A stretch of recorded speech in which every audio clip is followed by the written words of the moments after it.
All right. Good morning, good afternoon, depending on where in the world you are joining us from. These participant numbers are kicking up, which is very exciting. For those of you who maybe haven't attended an AudienceView industry expert webinar before, hello. My name is Casey Thomas. I am the content and public relations specialist here on the marketing team, and it is my pleasure today to welcome our two industry experts. Jennifer is joining us from Bluefin, of course, and Kevin is joining. Sorry, too many windows open. Kevin's joining us from the Tobin Center for the Performing Arts, and I know we have a lot to get to today. So, without further ado, I am going to start sharing my screen. As I say that, I will remind everyone to please utilize the Q&A. You can ask questions either anonymously or not, and I'm running into a quick technical issue because of course. All right, perfect. Just share my screen.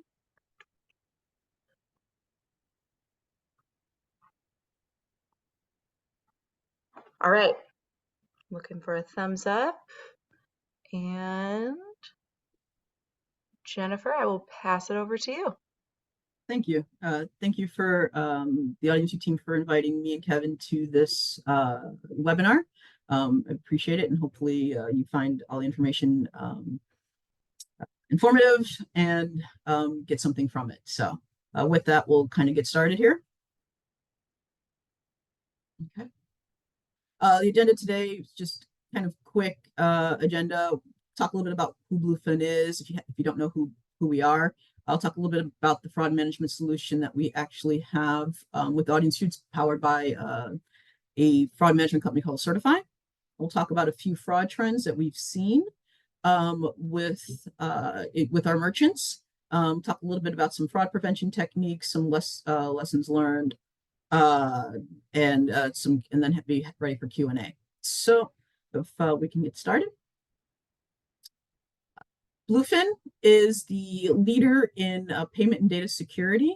We were founded in 2007, and in March 2014, we became the first provider of PCI validated P2PE in North America. In October of 2014, we actually became the first provider of P2PE decryption as a service, and we are headquartered in Atlanta. We work with a ton of different partners like AudienceView to help merchants safeguard their data from attacks. So, okay. Next slide. All right. Talk a little bit about our fraud management solution that we have integrated. It is a solution that is fully integrated with the AudienceView Unlimited software. So if you are an AV merchant, the beautiful thing is there really isn't any development required on your side if you're using the iframe or hosted payment form. It is a pre-authorization fraud scoring process, meaning our goal here is to try to prevent the fraud from happening before the transaction gets to your credit card processor.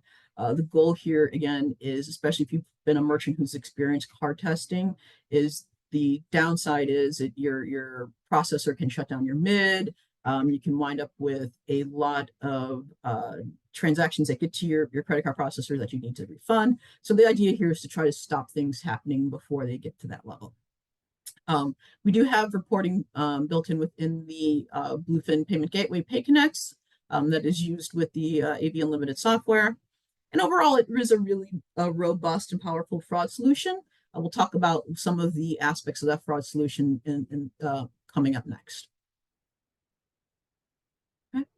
So when we look at the fraud solution that we have in place, when you are researching fraud solution providers, you'll see a lot of traditional features that they have, and then you'll have some automated and machine learning solutions. So we'll talk a little bit about both of those. First, obviously, from the traditional standpoint, we use rules, right? rules are good. You know, a lot of people say, oh, well, it's fully automated, fully machine learning. Yeah, but there's a lot of things that happen that are merchant policy based and fraud based that can't necessarily be handled by a AI type solution or a machine learning solution. So they are necessary, still necessary in the world. We also do a lot of velocity tracking as well. We look at multiple data elements, you know, a numerous amount of them, and over varying time frames, from very short time windows to look at some of those bot type attacks to long-term time, you know, weeks and months to track over different elements as well. We also have device fingerprinting built into the solution as well. And if you're not unfamiliar with device fingerprinting, it is a way to identify the end customer's device that they're using to make a purchase, whether it is an iPhone, is it an iPhone or an Android phone? Is it a laptop? Is it a tablet? All those types of information are used, plus a magnitude of other pieces that we use to help identify a fraudster and actually identify a good customer as well. And then also we, you know, have merchant feedback loops. So when we get information from our merchants who are using the solution, we feed that back into the solution as well, so that it not only benefits them, but it also benefits the overall Bluefin community.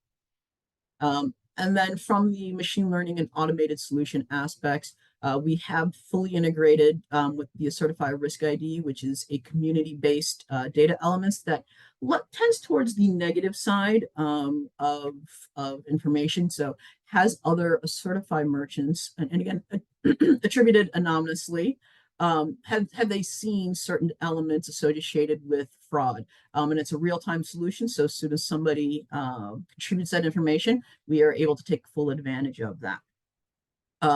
Then we also are fully integrated to their certified index and also use their model probability piece of that as well, which is learns from that collective positive and negative experience in the certified community and the Bluefin community, and develops machine learning scores to help us determine whether or not that transaction is good or that transaction is bad.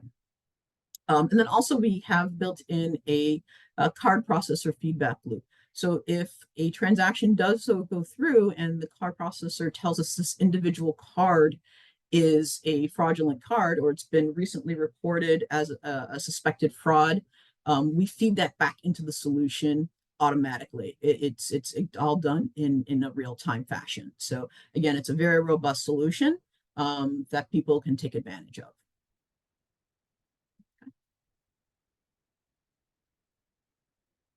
This is just kind of a quick overview of how that process works for an AudienceView merchant. On your order page, whether you're using the iframe or the hosted payment form, built into that is the device fingerprinting aspect. Once that transaction is submitted through your merchant server, it's sent over to the PayConnect solution. PayConnect will then forward that transaction over to the certified process that we have in place. We will make a real-time decision in generally less than 500 milliseconds it takes to make that decision on whether to accept or reject that transaction. And again, we're doing this prior to the card going to be processed. And so when we do accept that transaction, is then sent to your credit card processor for decisioning. And again, your processor still has the ability to approve or decline that transaction. And all that information is sent back into PayConnect, back to your server, and then a message will appear on the customer's webpage, basically saying whether or not their order was accepted or declined. And again, we keep the message very generic, as again, we don't really want folks to have an understanding of exactly why it was declined, right? We want to keep the fraudsters in the dark a little bit. Okay. Continue. All right. So next, we're going to talk a little bit about some fraud trends that we've seen with different merchants.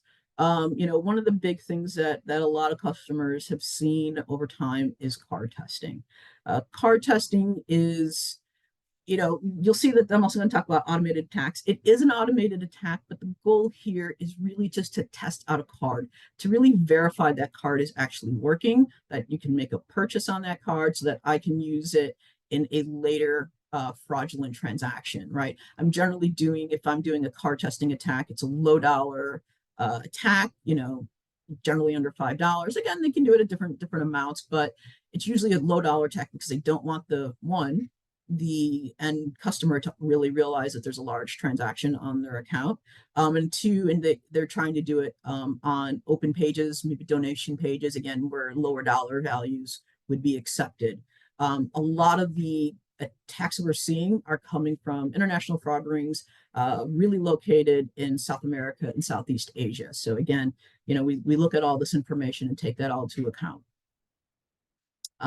Next trend that we see, again, is automated and scripted attacks. Again, slightly different from a car testing. Again, it is an automated attack, car testing usually. But there's also these bot attacks that occur for valid purchases, like something like tickets, where they actually will just have a bot going and trying to purchase as many tickets as possible, or try to purchase certain items if it's a limited edition item. And you'll actually see that people will seek out these bots because people are actually selling their services to actually get to make a purchase, right? They don't think that they'll be able to get something online, be able to make that purchase in a normal fashion. So they'll actually go and pay a fraudster to be part of that bot attack and actually try to make that purchase. So again, slightly different from car testing, but they kind of fall into that same scripted type of attack. Okay. And then next, we're going to talk about a little bit about ticket sellers, resellers, and scalpers. And I'll let Kevin talk about some of the things that he's seen in his experience. Hi, my turn. Ticket resellers and scalpers is a little bit of a hard topic to talk about for our industry. I will admit that I'm not a big fan of resellers. However, I have generally given a pass to, I guess, larger companies that follow the rules and don't generally cause us problems. However, in our discussion here, our ticket marketplaces, of course, places like Vivid or StubHub, they're generally buying large amounts of tickets, but they don't often cause us really any issues, whereas an individual or a group of individuals, they are purchasing tickets using stolen credit card data, or they have access to a multitude of their own credit cards they're using to purchase large quantities of tickets. So obviously, in the case of a stolen credit card data, when we get a chargeback coming from those people, that's a legitimate chargeback where it's a consumer stolen data, and they don't recognize the charge on their card. But with the individuals, or with the multitude of credit cards that these people seem to have access to, we're generally seeing the trend that an event will happen, and then days after that event has occurred, we will see a number of chargebacks all occur at one time, which leads me to believe that these people are using their own credit cards, because if it was stolen data, then you would see those people most likely disputing those charges earlier than maybe an event would happen. They would dispute it right away. So the problem that leads us to is that because we do not have the ability to identify a marketplace versus an individual, we end up basically blocking anybody that we think is a third-party reseller. That's just basically the way that happens. It's unfortunate because I, don't necessarily want to block the legitimate business, but I don't have a way to know. And with our current credit card environment, we have to decide if that's going to be a fraud problem before the sale even happens. So that's where we've been going with that. Okay. And the next thing we'll talk about is a little bit about bin attacks. And I think this is something that a lot of people may not actually pay quite a lot of attention to, is because they'll see transactions come in, they look okay, they look good, and it's when you notice it over periods of time, because they are a high volume of transactions that are actually generally going after specific banks. So they're not just a multitude of cards across, different brands and things like that. They're actually very much targeting specific banks. Maybe they've gotten a list of cards that they've purchased on the dark web from a data breach, right, from a specific bank or maybe a credit union. And they'll start sending in transactions in a high volume pace, and you'll start seeing the first 6 digits, which is the BIN of a credit card number, over and over and over again. When you start seeing those types of trends, again, that is an indicator that somebody is, again, there's going to be your normal BINs that you see quite a bit, like your JP Morgan Chase, Wells Fargo, Bank of America, so and so. But when you start seeing smaller or lesser known banks in a high volume over time, that can be an indicator of a BIN attack that's occurring. And we have seen those attacks, and we do have some BINs that we consider extremely high risk because of these types of behavior. So we do look at these types of trends. And then also from a BIN attack perspective, they'll look at card products. One of the things we'll see quite a bit is fleet cards, corporate purchasing cards. Now, in the ticketing space, corporate cards, they may be okay because, again, you have a lot of groups that are coming in and making purchases and things of that nature. But generally, you'll see maybe 3-4 transactions from that company or from a particular type of card. But when you start seeing, again, that large group over a short period of time, again, that could be an indicator of some nefarious things that are happening and some sort of attack because of stolen data there. So again, from the merchants that we've been working with here at Bluefin, over the last year and a half with AudienceView, these are just some of the types of attacks that we have seen really affect our customers, and we've been working to our solutions to help in these areas. Okay.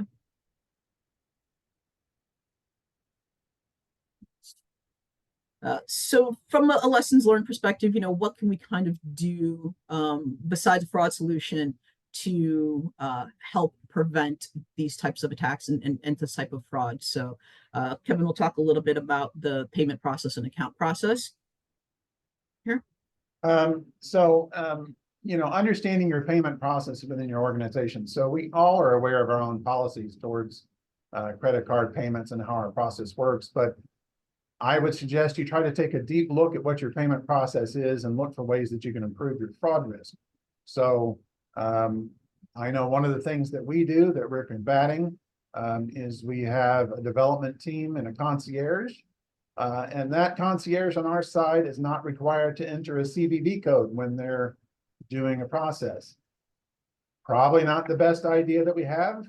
And we're trying to work on getting that CVV code entry fixed. So it's a bit of a customer service issue, but we're working through that.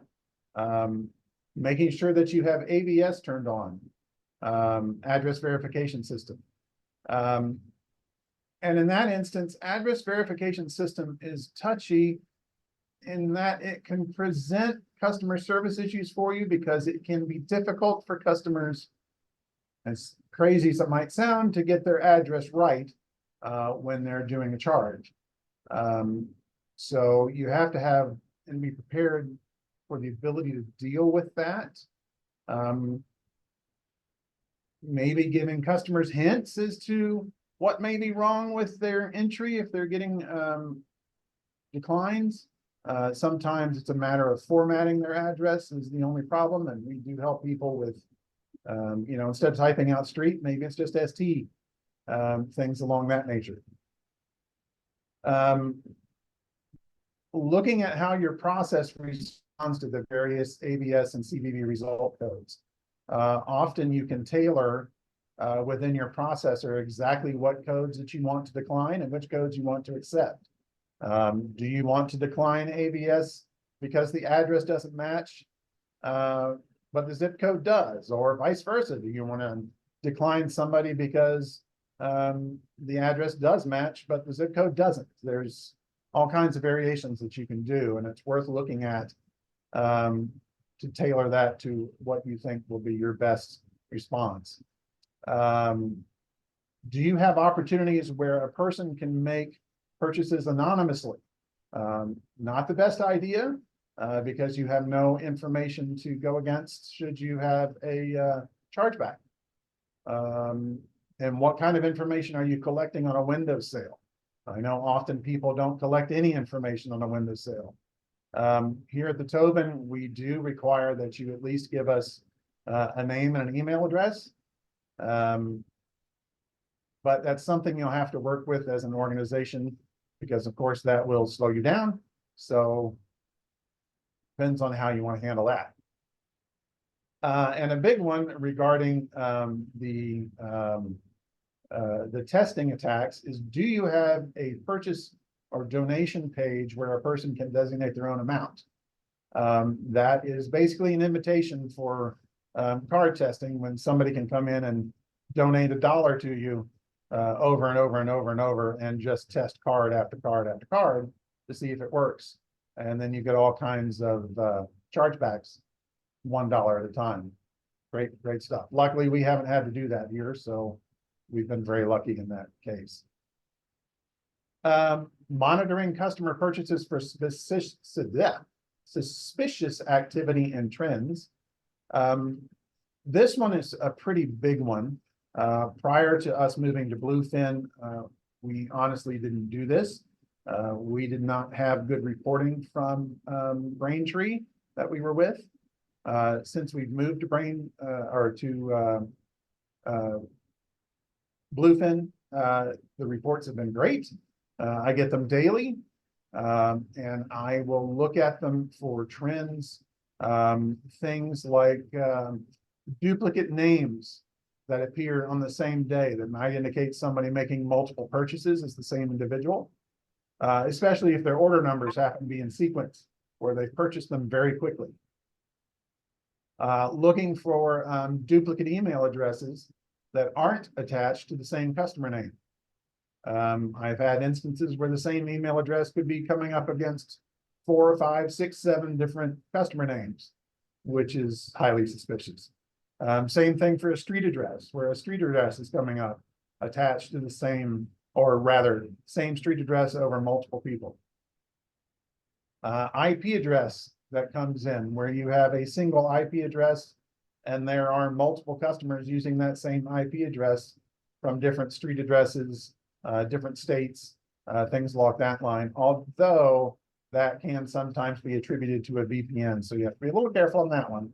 But you can use web tools to look up IP addresses and see where they're coming from. Purchases that are from out of state. This is one that Jennifer and I kind of go back and forth on, because I know Jennifer would like me to block stuff from out of state. But being in San Antonio, Texas, with a Riverwalk and all that stuff, we actually get a lot of tourism here. So it's hard. I do, when I look through these lists, look for people coming from out of state, and that can be a flag. But unfortunately, we're probably never going to be able to turn that one off, since we get a lot of tourism here. And finally, another thing to look for would be email addresses. We've had trends in our system where we have people using gibberish email. It's just like a face roll on the keyboard, and it's just a bunch of letters at Gmail or something, and that just makes no sense. Emails that have patterns that you see coming from the same IP address, where it is a first name and a last name letter, and then another one with a first name and a last name letter. Just patterns that wouldn't be normal for different people using the same IP. Or emails with a wacky suffix, where it's, Kevin at bobisbest.com or something, which doesn't seem like a normal email. There's another way to catch these things. So that's some of those. Then we have collecting as much data with your purchase. This one can be a little hard to do, but at minimum, you're wanting to get your first name, last name, street address, city, state, zip. Email and phone number are great. If the IP address is getting passed on to your processor and you have access to that, that's wonderful information to have. And of course, if you can pass on the order number, which I believe AudienceView is doing, that is good to have. But all of that information, the more information, the better, because any of that will help you in a chargeback fight. Finally, understanding your approval and fraud chargeback rates. Analyze your chargebacks when you're getting them, and you will get them no matter what service we put in front of this. You're always going to get chargebacks. The idea is trying to stay ahead of them as best we can. But what kind of chargebacks are you seeing? Are they fraud chargebacks?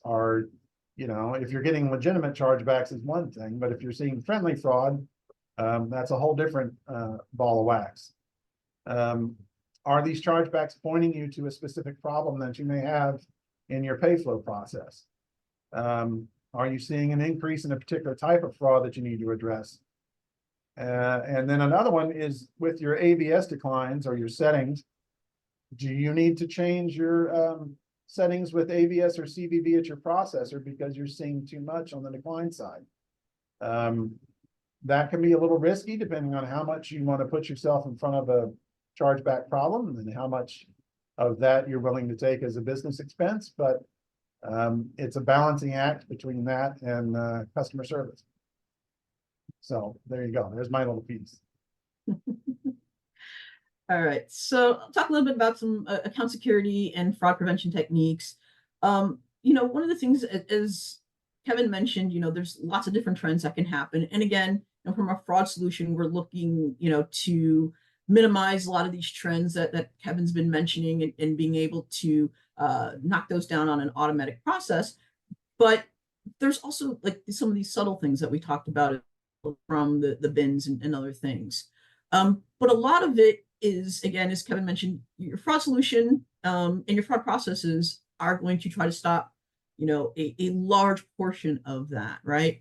But you're still going to have those chargebacks. You're still going to have other things. So when you look at fraud prevention, you can't just look at it as a one tool technique. You have to look at it as a very multifaceted strategic approach, because again, a lot of these fraudsters out there are very well organized. A lot of these folks, this is their day job. It sounds strange that committing fraud is somebody's job, but it is true. There's very organized rings, and it's organized crime is involved in a lot of this stuff. And so you have to continually change your perspective. At Bluefin, we're always trying to improve what we can, what we can't, and look for new ways to handle things. But again, it's not just what's happening on the fraud side. It's also what are you doing up front in your payment flow process? How are people accessing your payment pages? One of the big things we talk to customers about is, putting your payment page behind a login. I know, at least from a nonprofit perspective, a lot of folks don't want to do that because, again, it looks at customer friction. Oh, now I got to create another account just to donate here. And so you want to leave that page open. But when you do that, and as Kevin mentioned too, just having a blank area where you can put a dollar amount in there, that also, can leave you susceptible for things like card testing, as he mentioned. So having, if you're not going to put your page behind a login, at least in that perspective, maybe then have some set amounts that would, deter card testing, because again, they don't want to put, larger amounts on those cards, because they just want to look and see if the card actually works. Also implementing some form of customer verification. One of the biggest things that is out there right now, and a lot of customers are very okay with doing, is two-factor authentication, right? Where you log in and then you get a push to your phone saying, hey, here's the security code, go enter this in to log into your account. Or other different methods. They have to call in and they get a message verifying it. So there's all different ways that you can do customer verification. And even if you have a transaction that is suspicious, that you've seen when you're doing some of your analysis, you've got a phone number on that transaction, and hopefully you're collecting that phone number. You can call that customer and try to verify and validate whether that is a legitimate customer before, maybe letting those tickets go through. So having some sort of, verification process, again, whether through technology or whether through internal processes is always a good function as well. Kevin talked a lot about the AVS checks that you can do and how you can manage those. Another feature that can be used is reCAPTCHA, right? Where you have to go in and, type that code into the page before you set it off. Or, some of them do pictures that you've seen, right? There's different types of reCAPTCHA. And obviously a fraud prevention service is always again, a good approach there as well. And then, another one that's out there, and I get questions quite a bit, is 3DS. So a lot of times people will ask me, well, what about, verifying the card that is being used on the transaction? Aren't we authenticating those cards? And again, just for some clarification's sake, fraud scoring is different than customer authentication. 3DS is one of those protocols that is out there to help with your customer authentication. It actually goes in and works with the card networks and the card issuers to transmit that data to help authenticate the information that is being entered with the card issuer. There's some concerns with 3DS, again, from a friction standpoint. But again, there are different ways of doing 3DS. There are different, just like AVS, there are different ways you can throttle that depending on the 3DS service that you're using. And that will help with that customer authentication. And the other brilliant part of 3DS is, Kevin mentioned friendly fraud, right? There are some friendly fraud chargeback codes that if the transaction is 3D secured, the merchant actually gets liability shift because the issuing bank has verified that was the actual customer. So there is a benefit, again, when you're looking at your overall approach to fraud and fighting your chargebacks, is to look at it not just as one particular piece, but as a holistic approach. And so, and just from, an AudienceView perspective, I've been talking with some of their product folks. This is going to be hopefully a new feature that's going to be available for you guys in the next few months, and that will you can tie that right into your fraud scoring service if you have that as well. So they can work independently or they can work together. Just a little FYI there. Then also too is when you do see something that has gotten through and you're going through your reports and you think it is suspicious and maybe it didn't get caught by, a 3DS process or AVS or fraud scoring, you can proactively refund that transaction. You could say, go back to that customer and say, hey, something happened with your transaction and we need to refund it, right? Prevent that chargeback from occurring, right? Or if you do get that, you see something that's bad, don't let that go through. Don't let those tickets go out. Again, that's just another technique that can be used in these situations. And then finally, one of the things is continuing to educate yourself on the things that are out there. Again, you've got different providers in different ways to help layer your approach. But your best resource are your peers. Is the merchant community. There are many merchant groups that are out there that you can be involved in, and you can share your trends. You can share the things that you are seeing and the issues that you're having. And somebody's probably already seen it. Somebody's probably got a different technique to use, or maybe they've changed a business process. There are groups like the MRC that are out there. I think, Kevin, you're a part of Intix, which is another group around the ticketing community. So again, you always have to kind of stay on top and try to stay one step ahead, because again, these fraudsters are trying to stay one step ahead of us. It's a constant battle, or sometimes I'll kind of like to say it's a little bit of a game of whack-a-mole. Is to just kind of knock down an area, and then sometimes a couple months later they pop back up in a different way.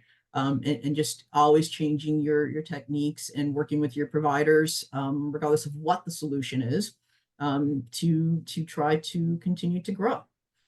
Kevin, I don't know if you have any additional thoughts in that area. No, I agree. up? I think MRC, Merchant Risk Council is interesting. It is a group of industry people, not necessarily part of performing arts, although there is a small group of performing arts folks in the MRC now. We would love to grow that, but you end up in this Merchant Risk Council with people that are Visa and Amex and MasterCard. You can actually talk to big people in these companies about these problems. So it's kind of interesting to look through. Okay. And with that, I think we're opening it up for some questions here. So And we have plenty. They have been coming in. So I'll just get us started right off the bat. Susan noted that one of the things she finds interesting is that her colleagues in the EU are astonished at the amount of fraud we have to deal with in the US. England, Yes. at least, requires its merchants to use 3D Secure. How are we different than our EU merchant colleagues? How could we replicate their experience? Yes, it really comes down to mandate. In the EU, 3DS is part of the mandate. In the US, it is not.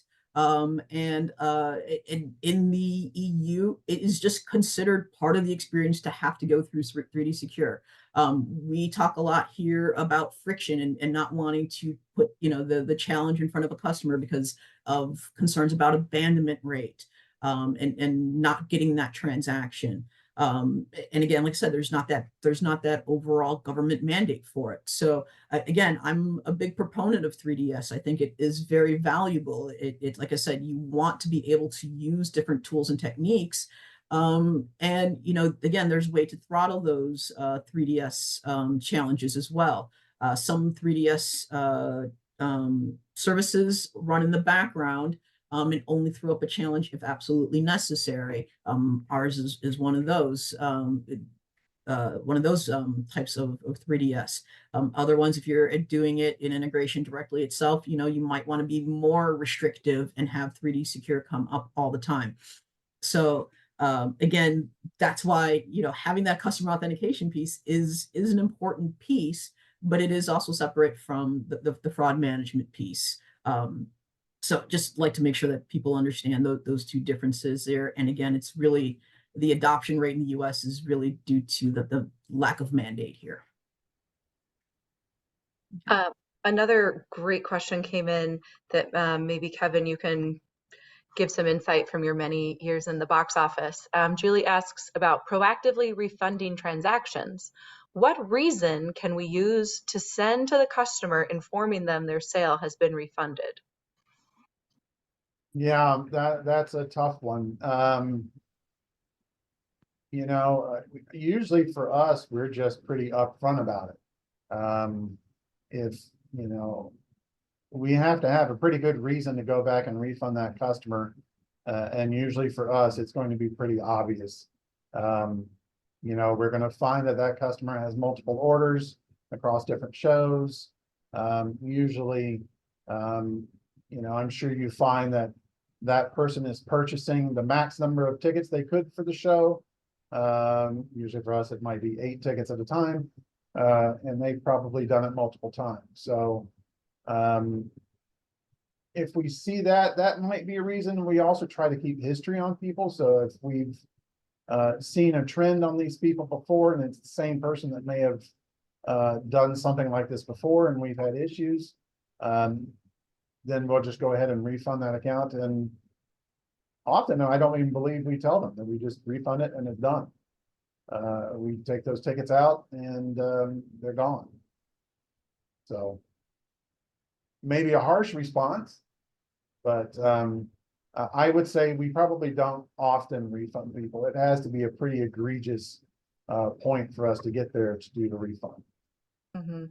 Yeah, yeah, you definitely want to do it on something that you know is bad. Yeah. You just like, oh well, I think so, and then refund it, right? You want to be Yeah, and judicious. if it's something that we suspect, but we don't have any egregious, um, any evidence that that's really there, we will just make notes on that account and just watch it. We will sometimes reprint the tickets so that those tickets that that customer has do not work. And when they come in the door, they get scanned in and they have to go to the box office. And the box office will then at that point inquire, so how did you get your tickets? Where did you get them from? Did you buy them online? How did you come about these? And if we can determine that they were bought from a third party, at that point we have our evidence and we can mark that customer for future purchases and deny their purchases for the future. Thank you. Julie says she likes the no explanation angle. Two questions came in about delaying delivery. Kate says, for Kevin, are all your online orders delayed delivery to allow for verification, or do they get their digital/print at home immediately? And then Savannah also asks that do you utilize delayed ticket delivery as a method to help fight chargebacks and prevent fraud? We don't. I'm aware of the delayed delivery. I would say, as far as our venue, we're probably on the smaller end. We only seat about 1,800 at the max. So delayed delivery would be probably better for us if we had bigger, larger named artists. If you had the Taylor Swifts of the world coming here, delayed delivery would probably make more sense for us. But our clientele, generally don't have that much of a problem on that front end, so we don't technically use the delayed delivery. And I'll say to Kevin's point, there is good opportunities, and if you are having maybe you don't use it on a regular basis, but if you are having a larger performance, maybe it might be a good idea to do the delayed delivery at that point again, so that gives you a little bit more time to look into those transactions for maybe those larger events. So again, from a business perspective, what works best for you.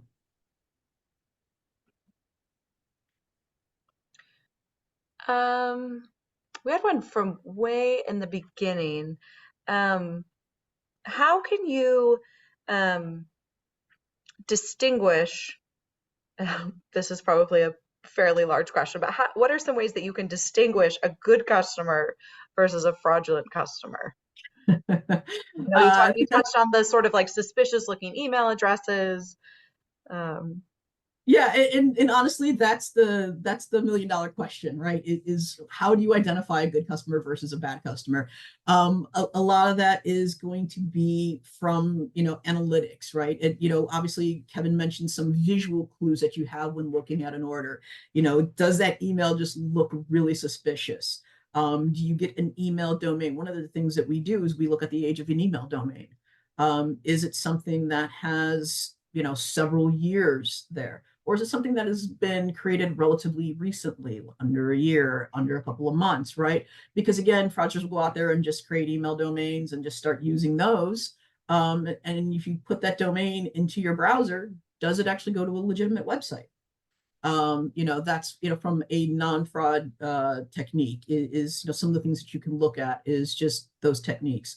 And then also from a fraud perspective, from a fraud tool perspective, one of the things that, again, we have all of those data aspects. We're doing trends, we're doing analysis, but a great aspect is some of the things that we get back from the device fingerprinting, right? Does all of those elements actually make sense, right? If we've got somebody who's in San Antonio, but we're getting from the device fingerprint that they're in Southeast Asia, does that transaction really make sense? Is that really that good customer, or do they have that customer's information? Those are some of the things that we can look at to help identify. And then again, history, right? We talked about the community data. How long has that person been within the Bluefin community, within the Certify community? How does that account aged? Do you have them on when you're looking at the account and are curious about it? Do they have previous tickets, right? Have they done chargebacks with you in the past? That's some of the ways you can look for, whether or not that's a good customer or not. And again, from, Kevin will, if he gets a chargeback on something, he'll send me that data. We will use that data in through the system. And again, just to not only to identify that person hitting Kevin's account again, but preventing them from you hitting any Bluefin customer, and that gets turned back into the certified community as well, preventing it on their side. So again, that feedback loop from the merchants, again, hey, we identified, that this person's a chargeback, and even it's fraud or non-fraud, right? I mean, there's different reasons for chargebacks, and identifying those customers, and we can delineate that as well. So hopefully that helped in that question. It is a big topic, and it is a hard one for merchants and for fraud providers. That's what we're here for. It's what we're trying to do. Oh, Andrew actually jumped in, says, not a question, but a suggestion. If anything looks fraudulent, reach out to the bank that you use. They can help verify where the card is from, etc. Yes, if you've got something, you can call that bank. If you've got suspicious transaction, call the bank, try to verify that customer. If that's always a great technique as well. Thanks. That's a great suggestion. Yeah. Kevin, this is a question from me, but in terms of, having those repeat customers and members and people that subscribe and season ticket holders and people who are repeat client customers, how is it ever part of your messaging strategy from the box office to encourage people to become part of those programs from this angle of security without causing any unnecessary, that sort of sounds threatening, right? If you say well, you should become a member so that we don't think that your purchases are fraudulent, right? Or is that, did you ever consider that as a I mean, certainly, we've gone that route. However, I that's interesting. I don't know that we've ever used that angle of telling people to become members as more of a secure fashion, I guess. It's something to think about, but no, we've actually never done that. That's an interesting idea. I'm thinking about it more from, every time I do an online purchase, and if it's my first time and they say, well, if you sign up for become a member, now it'll be faster every time you check out, which is probably something we run into at every single online purchase. It's an interesting angle. Yeah, and like I say, go ahead, Kevin. Yeah, I mean, we do have a program where you can sign up to be a member, and then that gives you access to order tickets ahead of the public on sale. However, that has not in the past guaranteed that we're not going to get a fraudulent transaction from it. So it's an angle we'd have to look at. I don't know how we'd have to word that, but yeah, that's certainly something to look at. Yeah, and from Kevin's perspective right there too, even with member accounts, and when you push people to and again, having your payment page behind a membership and behind a login is, and user account is again one of those techniques we really recommend. But one of the things you'll also see with some fraudsters too is they actually like to age accounts. They'll go and create a member account, not use it, or maybe do a small purchase and then age it. And you'll see this more on the retail side, but you could see this on the ticketing side as well, is they'll age that account. And now when you get a purchase later, they're like, oh, this person's been a member for 2 years or a year. And now they're committing fraud through that account. So again, just because they're a member doesn't mean you don't have to be vigilant again against the fraud piece as well, because again, you may still see some sort of fraud. Again, it's more difficult, and you see it a lot on the retailer side. But again, something to be aware of when you're looking at membership accounts. Mm-hmm. This is sort of related. Robert asks if there's a dollar value cutoff for ticket purchasing. We get season orders worth a few $1,000s. Mm-hmm.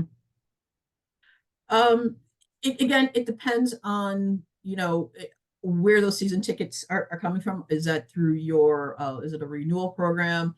And again, working with your vendors saying, hey, we're going to have this big sale come through, and letting them know so that they can make adjustments to that and say, okay, for this time frame, a $10,000,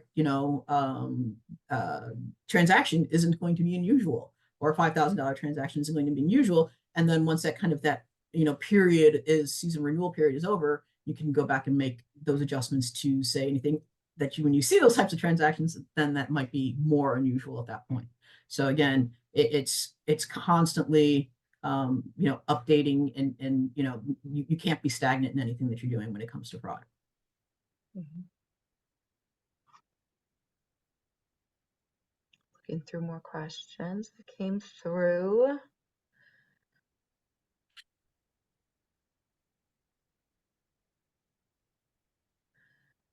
Sure, I have that one, that new question that came in. I'd love to answer that one. Oh, please do. So that's Savannah from Playhouse Square asking, we do not have certify, wondering how much of a difference an organization might see in chargebacks after certify is implemented. I love it. I actually did some research on this myself. So when we were going and doing the switch,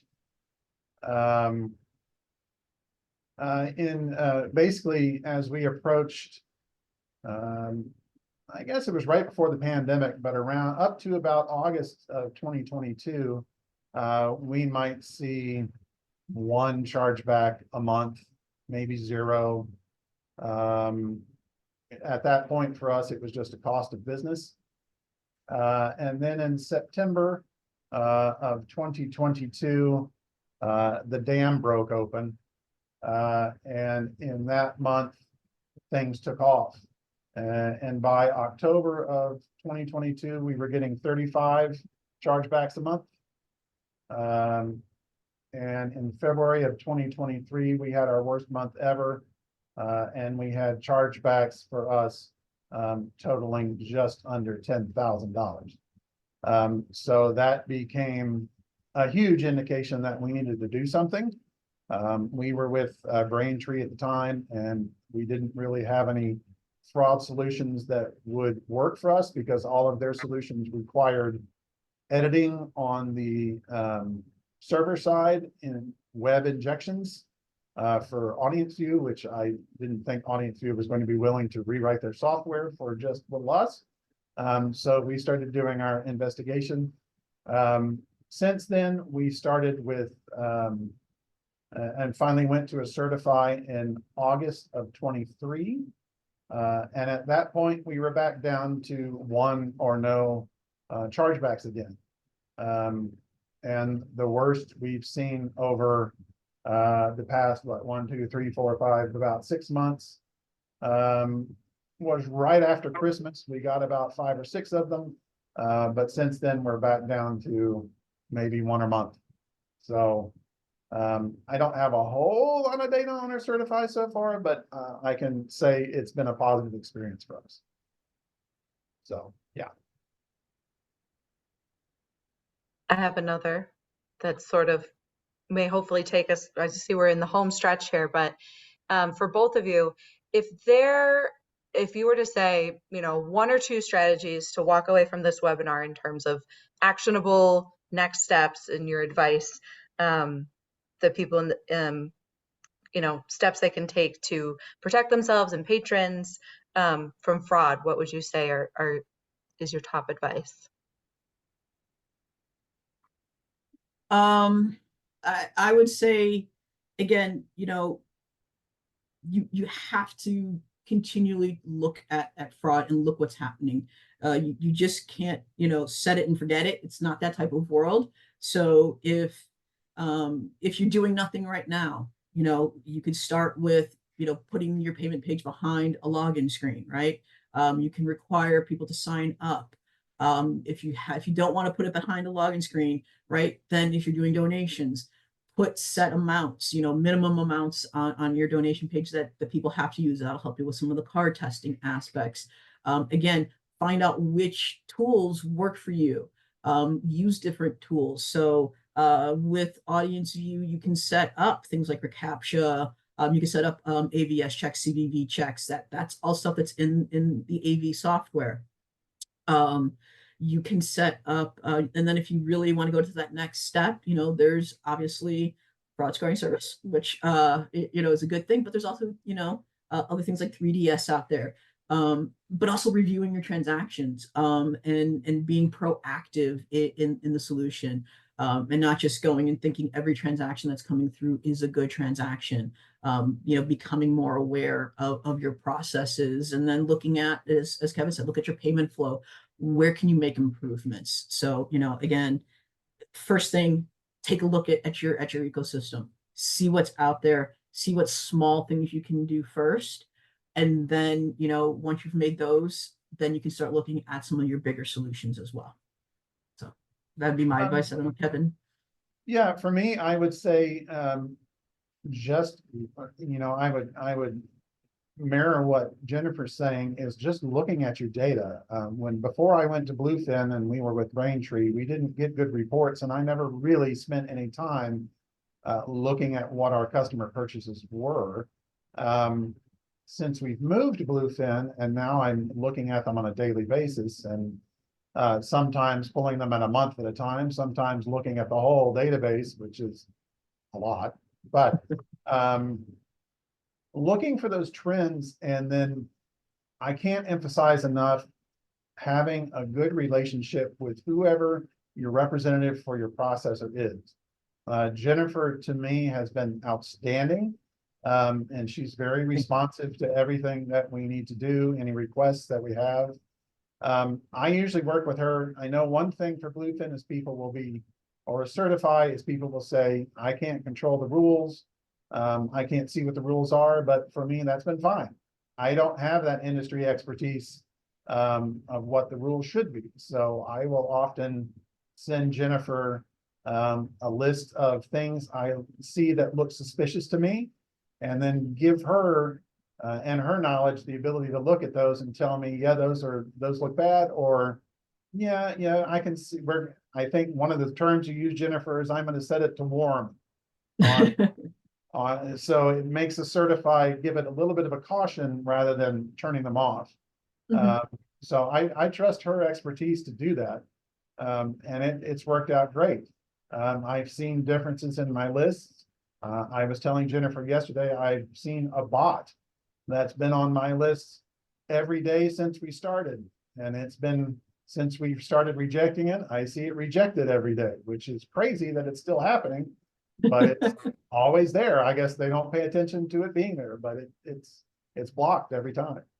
So yeah, just communication with the people that are handling your processing is just key to me. Well, unfortunately, that brings us right up to time. Thank you so much. If anyone who's still here that hasn't jumped yet for your next meeting, we'll share the recording of this. And of course, we're always happy to reach out. If you reach out, we're happy to answer additional questions. But that wraps us up for today. Thank you so much for joining us, Jennifer and Kevin. Really appreciate your time.